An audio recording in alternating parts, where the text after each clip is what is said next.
the way I exert my energy, the way I dress and draw attention to the way I dress, me dancing and being as much of a personality that I am, I get put in the box of just entertainment more so than being a lyricist. So the side of me that I try to illustrate through my music, like with the video games and my knowledge of Halo or being big in the Greek mythology and shit like that, I get to show it on the video game side on Twitch. And it correlate back to my music to where people will be sitting there watching me and they be like, oh, this is what you meant by such and such a, like, it still helped me show what I've been trying to show to my music for a long time. And it go back to that weird sense of humor that we not supposed to have. You know what I'm saying? Or the shit that we not supposed to be joking at that we still kind of joke at. Like, it'll damn near come up around there, or you'll be playing a game like Call of Duty and you will hear it, you feel me? And the 1998 and you giggle a little bit, but you will have to let the audience know we don't condone this. You know what I'm saying? That's not what we stand for, because it's not like we pushing that on the kids, no way, but I know I grew up in the era to where a mother might have said some shit like that and we'd have laughed because it was funny. Like, you know, we're not gonna see certain movies get made ever again. Oh yeah. Like, you remember that movie, The Program, the football movie? A little bit. Listen, all you got to remember is a little bit of it. They will never ever make a movie like that again. Like, they down there won't even make a Varsity Blues again. Right. You know what I'm saying? Like, just showing how to what's the scene in there that's Was light? all the frats getting drunk as and all that. The old the senior who graduated 10 years ago still pulling up to the high school parties. Like, because that happened in Varsity Blues, right? You feel me? But that's some shit that goes on. But they wouldn't dare illustrate that in a new movie today to say that this is the shit that be happening at y'all precious $100,000 donated high school. All your boosters is paying for, yeah. You remember Davey Smith from the 2005 playoff run? You almost won states. Yeah, he's still at these parties. Right. Still. Yeah, that's a bad look. Yeah, they don't want it. They not gonna illustrate that, but that shit that goes on. Like, it's so much shit in the old movies that was like, yeah, that's normal life, and that's why it was so funny. If you play a show and they invite you to a college party afterwards, are you down? I did it a couple times. Yeah. And my thing is, I couldn't.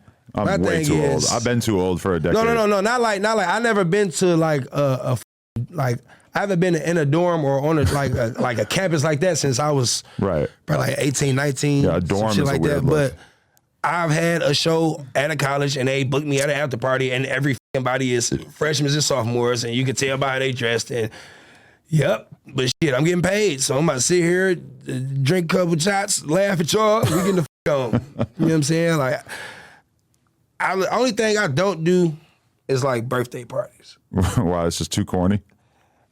Just because I told so many of my family members no.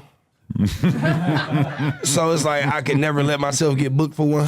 You know what I'm saying? What about bar mitzvah? That's different. I'm doing a quinceañera or a bar mitzvah. Really? Yeah. Damn, is that racist? Because I'm not doing black people shit? I was thinking that would be the main problem, is that you would be happy to play to a backyard of black people, but that the Jewish community... you don't get it. No? Hell no. It's too personal. If I perform in a backyard like with my family or some black people, that's just because I just want to do it. You feel me? But like me actually having the show in the backyard, the show won't happen. You know what I'm saying? The show won't happen. Everybody gonna be pulling me every which way. You feel me? I'll barely be able to walk to the backyard. You know what I'm saying? Right. Like it's just a little different. But like a bar mitzvah, and like, all right, I'm gonna break it down. A bar mitzvah, you gonna get that money on. Oh yeah. You know what I'm saying? You gonna get the heavy ass front end. They gonna ask you what you eat. You know what I'm saying? It's a bar mitzvah. You know, they go all out. Quinceañera, who don't want a bunch of Mexican food? You know what I'm saying? Real Mexican food. You feel pozole, menudo, you know what I'm saying? Agua chiles, all that type of shit. Nah, your auntie book you for a birthday party. You gonna tell her the price. She gonna say she got it. It's gonna be a little short when you get there. She gonna try to pay you in food. Auntie gonna try to give you a couple plates. You know what I'm saying? And smack your chest and don't be like that. The fuck you talking about? This is my job. You talking about why I like didn't wanna do this. your aunt or just like an auntie in this general? how it's gonna go. Yeah, like if it was one of my aunts, like it would probably go like that. Because it's got to be tough to charge your own aunt for a show. I don't. That's why I try not to do nothing musically with family. You know what I'm Right. saying? Because I don't want them. For one, I don't want to under or overcharge nobody that I'm related to. You know what I'm saying? And then I don't want to. I can't let nobody book me at all because the moment I let one family member book me, the family gonna think that's what they can do. They can book me. No, man. It's all about boundaries. Yeah. It's about boundaries, and that's just, I damn near want to talk to my family and just be CJ. Yeah, You know what I'm saying? exactly. Just be my daddy's son. Like me and my grandma, my daddy, mama, she don't talk to me about music. I don't think she ever asked me one question about rap. Like, I don't think my grandma either ever asked me one fucking question about rap. Right.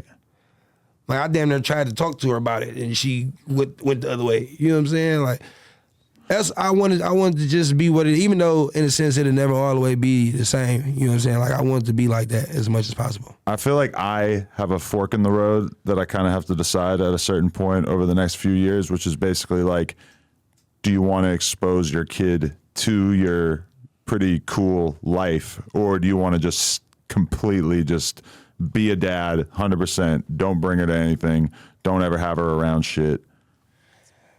It's a tough decision. I don't know if I really have as much of a choice as I feel like I do.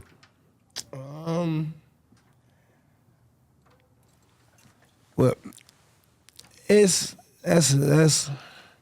I think it just depends all the way on how you want her to look at shit, bro. You know what I'm saying? Because my two nieces, I don't got kids, but like my two nieces, 1 and 2, I look at them like my kids, and yeah, it's a bunch of shit that I don't even, you know what I'm saying? They only 4 and 2, but it's a bunch of shit that I already foreshadowed that I'm like, I don't want them to be involved in, or like I know I make sure I don't, the one that's 4, she just started school. As bad as I want to take her to school, I'm not doing it. You know what I'm saying? I don't want the school to know that this is Sada Baby's niece. Right. You know what I'm saying? Because as much as you would think it might get some favoritism or whatever, I don't even want that. And then I don't want nobody else nitpicking with her just because she's my niece. So like it's a touchy thing right there. And they gonna end up finding out eventually. But like right now, I feel like they too young.